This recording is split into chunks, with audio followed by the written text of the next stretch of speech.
If you have never been abused in the workplace before, you definitely must have heard about abuse somewhere else or somebody who have been abused before. Actually, abuse in workplace is horrible. But the question is that when should you walk away from a job that has been abusive to you? I understand that many people who are in one job or the other are somehow stuck to stay even in abusive jobs. One of the reasons is because they are afraid to walk away because they may not find another job, looking that they need money, they need the salary, and so they are stuck. And my heart bleeds when I see people abused. And this video is particularly for those who are under abuse in any form in an organization. I want to encourage you here to see reasons why you should walk away, because the money you are receiving will not be comparable to what you are losing in that job. And one thing I want to assure you is that one man does not control your destiny, or a work does not control your destiny. So don't be afraid of walking away from an abusive job just because you think you won't find another. No, you will find. You will find jobs even in the difficult situation many economies in the world are facing. I believe in a future full of hope, and I want you to approach the future with hope, approach the future with optimism, approach the future that is going to be better. Always expect better things, always expect positive things. And there's one thing you have to learn to shape your mindset. You have to learn to condition your mind to look at the future positively, to look at the future with optimism, to look at the future full of promises. Sometimes definitely things are not going to work the way you plan, things are not going to work the way you envision them or you want them to be. But that doesn't mean that you should stop hoping. When a man stops hoping, he or she completely will end up in a difficult situation that would not be helpful for the mental health of the person, or actually to fight and to continue believing that things is going to get better. Remember, again, as I often encourage, there are many reasons why you should be optimistic, because you must know that others are looking up to you. And because you know others are looking up to you and they are your rising would definitely encourage them. Your rising would give them hope. So I want you to see that your success is not just about you. Your success is also the success of others, the success of many people who are looking up to you, many of you younger ones, many people who are in your community, many people who are in your nation. So don't give up. Don't give up. Don't be afraid to look at the future and to move even if you don't know what is going to happen. I mean, you are human, so you are not God. You don't need to know what is going to happen before you can face the future with hope. And that's one of the things I want to point out. Now, in an abusive workplace, what will you do? What will you do? So there are a couple of things I want to point out here, because abuse can come in different form in the workplace. It can take different form. For example, you could have that a supervisor who constantly shouts. It could be that about your boss or your supervisor who shouts or sometimes insults you. It could be insult or what we call humiliation, something that the person will always want to humiliate you, want to make you know that you are nothing, want to make you know that there is you have no value. He or she derives pleasure in just ensuring that your confidence is broken, that you are nothing.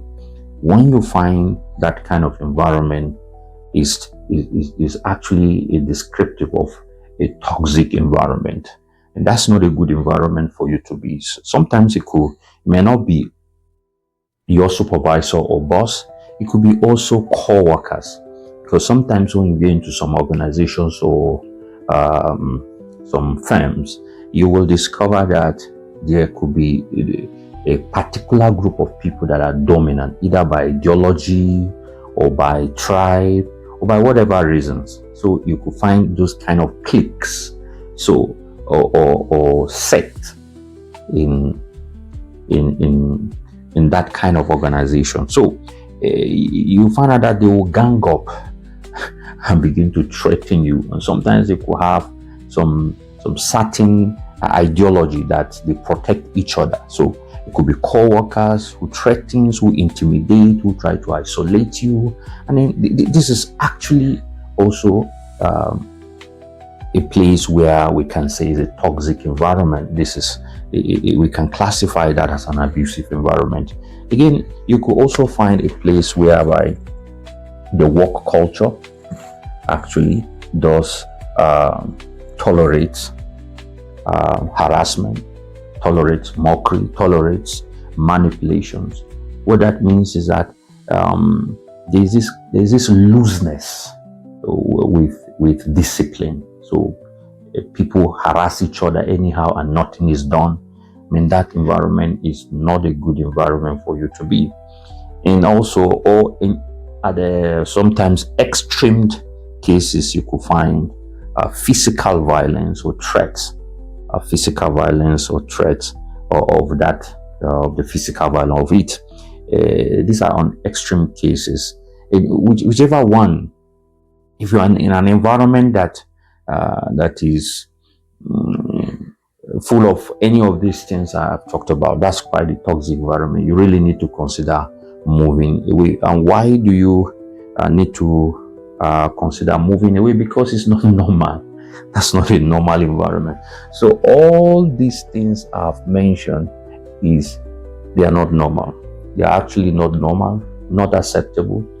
And all of these things, actually, your life should not be subjected to, and none deserve, whether you or someone else do not deserve to be in a place where all these things are condoned. And there are a few points I want to point out, and I wish that you pay attention to that. What is it? Staying in an abusive environment does not build your character. I know they say, I've had so many people try to encourage it, just endure, things is going to be over and all that. You can endure. I just want you to picture maybe some of the problems we have around the society, and how a lot of these problems and vices are connected to children who grew in a toxic families, toxic environment, where they have been in an environment that intimidates, environment that threatens, environment that harasses. So when these children grow up, you can imagine how their character, you won't see any character development, rather you will see actually how their character have been destroyed over the years by that kind of environment. So don't think staying in an environment that is toxic will ever build your character. No. Slowly, it might not be fast, but slowly it will really break your character. It will definitely break your character. So and one thing that you would need to stay strong in actually everyday journey, because the life is already difficult. So to stay fighting, you need your character in check. You need to be sound character-wise. You need to have zeal. You need to have diligence. You need to have this honesty. You need to have this resolve, optimism. You need to be tough. All these things are character requires. Your confidence supposed to be there. All these are characters required for you to do well in life. And when you are in a toxic environment like this character are destroyed. Your confidence is destroyed and all that. That's why it's very important. And you also have to understand that you are not, and I want to encourage you, you don't deserve that. You are not designed, you are not created to exist under fear. You're not created, you're not designed to stay in an environment that crush your confidence, the environment that steal your joy. You're going to work, you're always moody, you don't want it, you understand? You're just afraid, you're there, you're just, once they say your boss is coming, you just, you understand? And I mean, that's a terrible place. It's a truly worst. Most in number of jobs that subject people to this kind of treatment, they are worse than prisons. Understand? So it's like you are caged, although not in a confined location. You understand? But you are caged mentally, because in this kind of environment, there's no how you'll be productive in life. Because you are always afraid. You're always going to be your emotional health will be tempered with, definitely. So I want you to see that stepping away from this kind of abusive environment is not a defeat. It's not a defeat, and I don't want you to see that as a defeat. It's actually wisdom. It's actually stepping into freedom. So see it as a wisdom. You understand? See it as a wisdom, not a defeat, because there is this kind of motivational speaking today that I've seen on the internet. You understand? Without regard for different people's condition, we say, "Don't quit, don't quit. I want to encourage you. Don't quit. Fight." See, the truth of the matter is that quitting is contextual. There are quitting that actually is a success. You have to quit. One of it is this: if you are in an abusive environment, quitting is actually not a defeat. Quitting is wisdom. Quitting is stepping into freedom. Quitting is really an achievement. Quitting is strength. And I want to encourage you, quitting is strength. And if you have the strength to do it fast before it is too late. You deserve a sense of self-worth. That's what, again, this kind of environment destroy in people. It destroys your self-worth. You see yourself as nothing, more or less as somebody is in control of your destiny. They tell you what to do. They threaten you to do it. I mean, you're just walking without, out of pressure, out of necessity, out of threat, not because out of your will. There's no how any human being should be allowed to stay in a toxic environment. So it destroys your self-worth. It makes you see yourself as inferior. And that's quite dangerous. That's quite not good. So it also helps to destroy your emotional health. It destroys your emotional health. It destroys your mental balance. Understand? Before you know, you see people getting into depression and all that. So you don't deserve that. I want to encourage you to see yourself better. You deserve a better thing. You are a worthy human being. You are created to be one that is a model of excellence, to be one that is a model of resilience, not a model of depression, not a model of confusion. No. That is not your portion. And I want you to see yourself beyond your environment.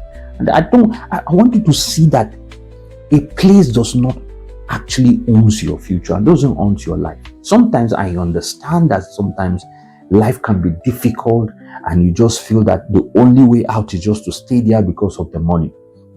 But if you understand what they are taking away from you, you will take the giant step and move with faith into the future, believing possibilities that comes your way.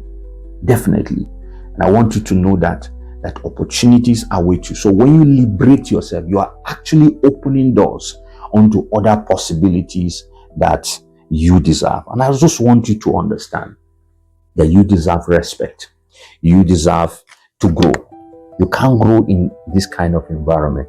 You deserve peace. You deserve peace of mind. Peace of mind is not just for some people. You also deserve peace. Just for some selected people in the society, you also deserve peace. You also deserve to be treated with dignity. You deserve to be treated with dignity. You are an excellent person. It doesn't matter how your position is in the society or in the company. But any place that degrades, that look down on you, that destroy your confidence, that smashes, you understand, your hope, your possibilities, is not a good place for you. It's not a good place for you. It's better to start up something. I remember many years ago, I was looking for, before even I got into the university, I went and I was looking for a job to do.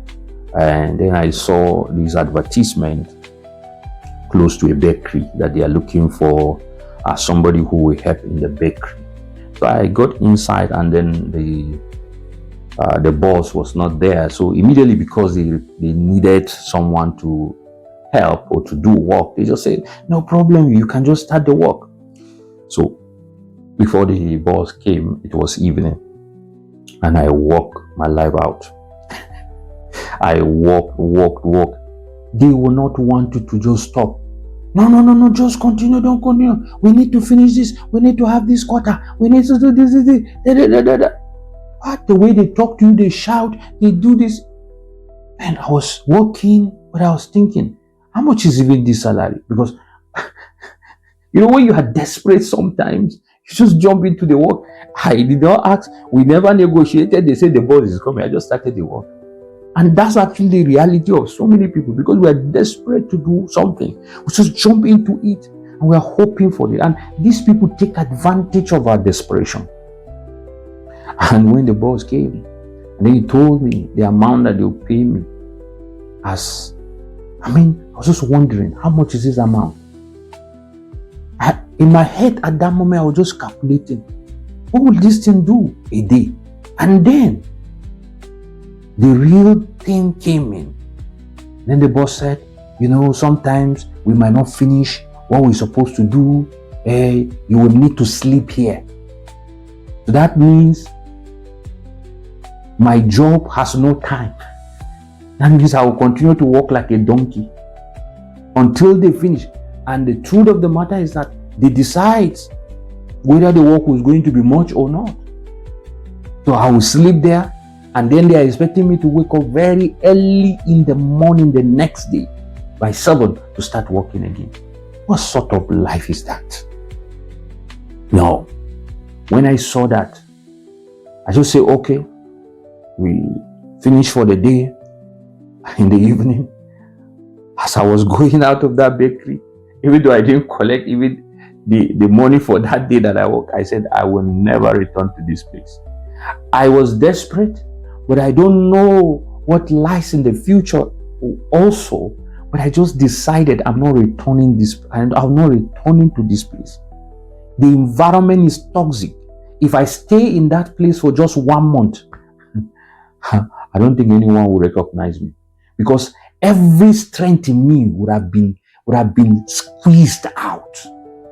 Every hope of a better tomorrow would have been squeezed out. I said, no, I won't stay in this place. I just move out. When I met my elder sister, then I talked with her, and then she started laughing. And then because I walked away, we began to look at, okay, what shall we do? And then that's when we started thinking with her, okay, since I'm not doing anything, why not let's plan and see if we can be able to build a shop, because she was working then. Then she squeezed out some money somehow, and then we started some business. Business of clothing, business of that. And before you know, that was what the business boomed, because I was always around. So I was the one manning the business. Then She will come in and then we will look at it, and we were doing it together, and that was what helped. Now imagine if I did not walk away. We will not have the sense to sit down and look at it. What is there any alternative, or what is the way out? Most of us, the reason why we were afraid to move on is because we think there will be no hope. No, there is hope. Even though one of the hope is that you will have opportunity to sit down and reason. Most of the times we don't sit down to reason. That's why we are not seeing other opportunities. But I tell you, there are tons and tons of opportunities of what you can do. Wherever you are, whatever is the situation, I tell you and I encourage you, take a step of faith and move, believing that there's other opportunities that's going to open. But don't stay in this kind of toxic environment.